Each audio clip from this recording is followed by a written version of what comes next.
The Game of Saturn by Peter Mark Adams is an investigation into the probable origins and meanings of the Solobusca tarocchi, which I reviewed for you quite recently.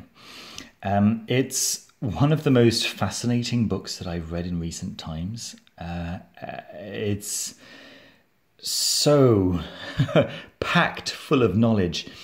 I've rarely read anything that's so dense with information and fascinating information at that, and written in a very engaging way as well. So all those put together really make for a very entertaining, very educational, uplifting experience. I'm so grateful to Peter Mark Adams for having written this, for having taken the time to educate me and all the other readers of this excellent book. I'm also grateful to Scarlet Imprint for the care that they've clearly put into the production of the book. This is the paperback edition, and well, of course, the hardcover edition and the deluxe editions and so on are all out of print, and so this is really the only edition that's still available, unless you've got deeper pockets than mine, on the second-hand market. However, this paperback edition is very, very nice. I picked this one up at Watkins Books. It was in the outsized books department, and you can see, if I place my hand on it, you can see just how very large this book actually is. And the result is that it's a very comfortable read. That's the first thing. The second thing is that whenever the cards are reproduced, which is quite regularly, they are reproduced with a very nice large size. In fact, I'd say that's probably the size of the cards that I own. That's certainly no smaller. What's really, really nice is that whenever the cards are referenced in the text, then the cards themselves are shown on the same or an adjacent page, so that you can directly reference what Peter Mark Adams is talking about. So when you read that on the Deo Toro card there is an S and a C on the shield next to the vine leaf, then you can immediately see it, because that card is right there. You don't have to buy the deck to check that he's not fibbing. It's all there, and what's really, really nice is that whenever a card is referenced for the second time, for example, you don't have to go back into the text to find the first time that the card was referenced. They just places it there in the margin, so that it's really comfortable. Referencing that final universe card with is it Nebuchadnezzar? Well, it's right there. You don't have to go looking for it. So that's really, really comfortable. What's really nice as well is that whenever any other media is referenced, whether it be visual or textual, it's right there as well. A nice copy so that you can see what he's talking about or read what he's talking about. Very, very comfortable read, and as I say, every single page has been full of new, interesting information for me, some of which has clicked for the very first time, some of which I was already familiar with, but presented in a new,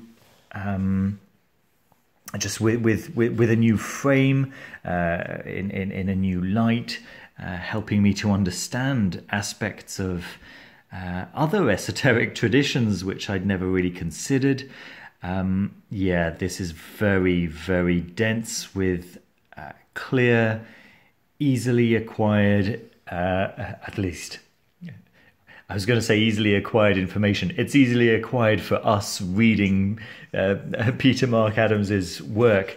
I can't imagine it would have been easily acquired for him.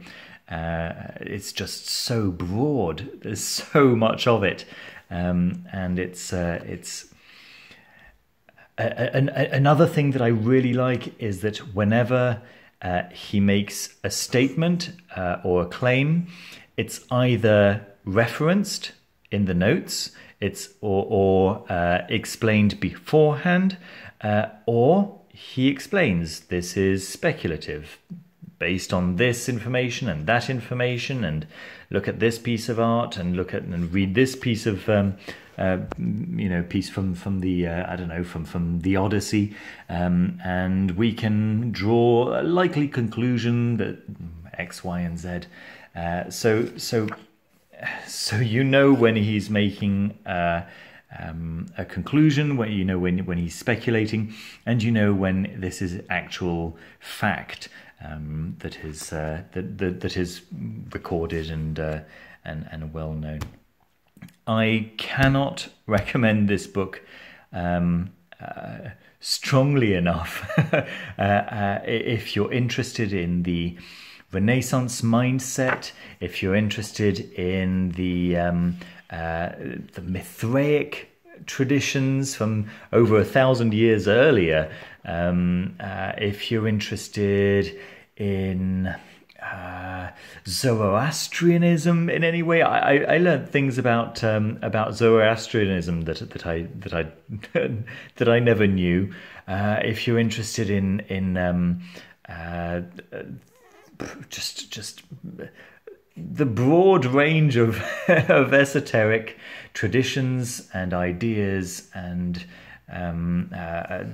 there's astronomy here with a description. For example, here is the Milky Way being crossed by the zodiac, and at the intersection is supposed to be the place where souls enter and leave the physical realm, depending whether it's in the north or the south, and suddenly you see these appearing all over the place, and well, you finally know what that's supposed to represent. And anyway, it's just cram packed with great information. Let me go through the table of contents for you very quickly before I wrap up. Excellent introduction. There are 4 sections: decoding the deck's hidden symbolism, the rites of Ammon and the cult of Saturn, theurgy, ritual magic and sorcery, and diplomacy and espionage. Those are the 4 broad sections. Let me tell you go through the titles of the chapters.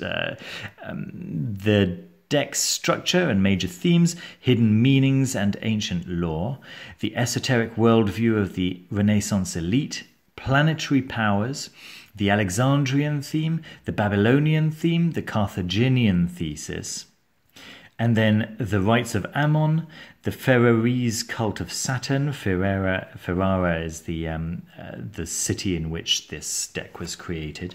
The theory and practice of theurgy and magic, sexual magic and alchemy. The deck's origins, diplomacy and espionage. If you're interested in any of those topics, then an introduction is provided in all of these chapters. Not just an introduction, but information that you probably had never known, and even if you're a specialist in whatever individual one of these topics, you will nevertheless find new information. I guarantee it. in some of the other areas.